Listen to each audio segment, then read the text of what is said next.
Olá, amigos, tudo bem com vocês? Um dos fenômenos políticos mais interessantes da Primeira República no Brasil, ou da República Velha, período que vai de 1889 até 1930, foi o chamado coronelismo.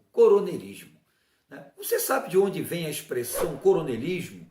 Você sabe o que foi esse fenômeno político coronelismo?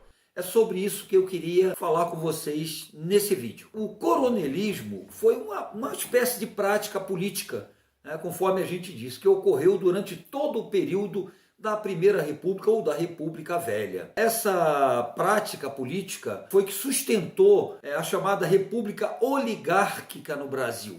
A gente teve os primeiríssimos anos de república, foi a chamada República das Espadas, depois foi um longo período de república oligárquica, de domínio das oligarquias rurais sobre a máquina política da República Brasileira, da jovem República Brasileira. A expressão coronelismo vem de coronel, né? E quem era o coronel na República Velha?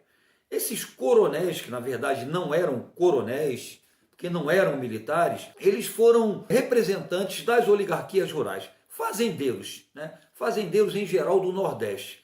A origem de tudo está lá no período regencial. Foi um período turbulento em termos políticos, muitas rebeliões populares, cabanagem, balaiada, sabinada. Foi um período muito tenso da história do Brasil. Então o governo, para reprimir esses movimentos, contou com milícias que elas eram convocadas nas regiões, nas províncias onde eclodiam essas revoltas populares. Eles delegavam a grandes proprietários, grandes fazendeiros, o direito de organizar essas milícias para ajudar o governo no combate a esses movimentos populares.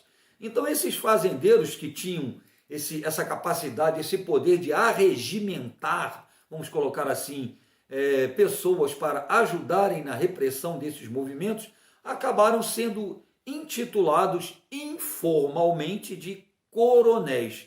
Daí veio a expressão coronelismo.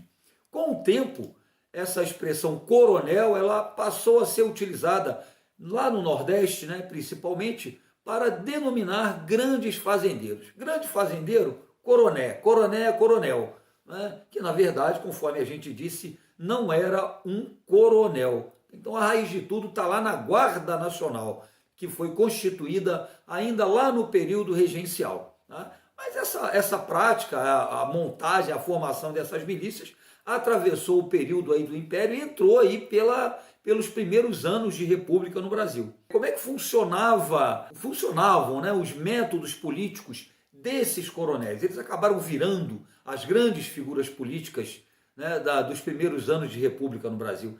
Eram métodos violentos, né? Eram figuras que tinham grande poder político, era uma espécie de eminência parda na realidade, né? Porque eles tinham assim um controle político nas suas regiões, nos seus municípios, embora eles não fossem efetivamente prefeitos, né? Eles não ocupassem cargos políticos.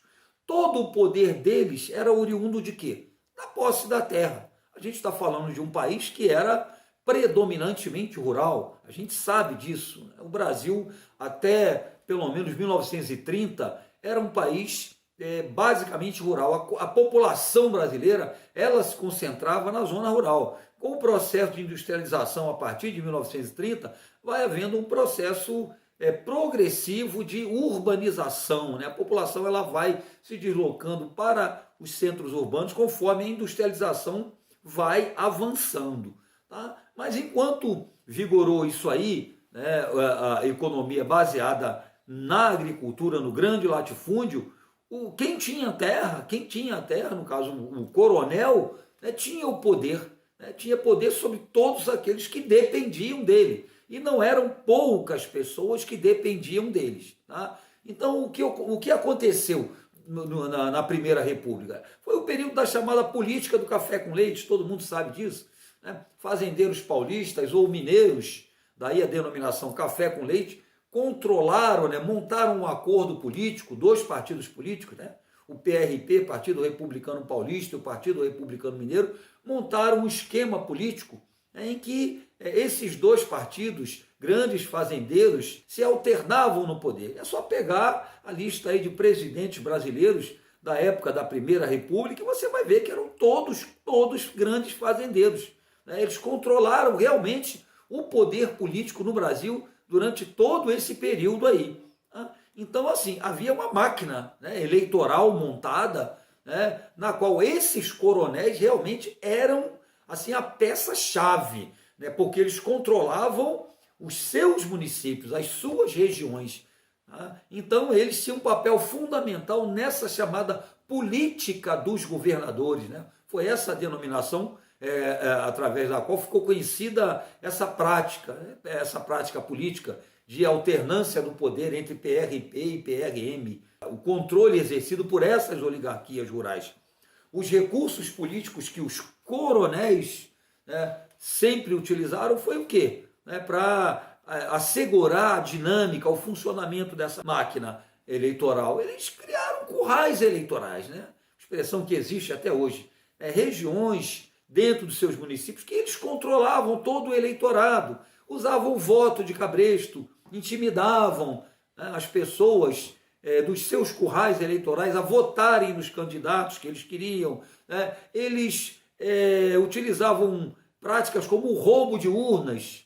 Isso acontecia, o voto não era secreto, até a urna desaparecia em locais em que eles sabiam que os votos não seriam para os candidatos que eles queriam. Havia a degola era outra prática, que era pegar voto de um candidato, transferir para outro candidato que era de interesse, né, desses coronéis. Havia a figura do eleitor fantasma. Tá? Esses coronéis, eles eram realmente peça-chave dentro da chamada política dos governadores. Havia uma permuta, né, de favores das oligarquias com o governo federal. Havia essa permuta. Né? Eles faziam aquele trabalho no município e havia um retorno de cima para baixo, né, do governo federal para os governos estaduais, para os governadores, até chegar aos municípios. E a figura do coronel. Daí o fato de essa prática política também ter ficado conhecida como política dos governadores. Mas eu acho que a denominação correta deveria ser política dos coronéis.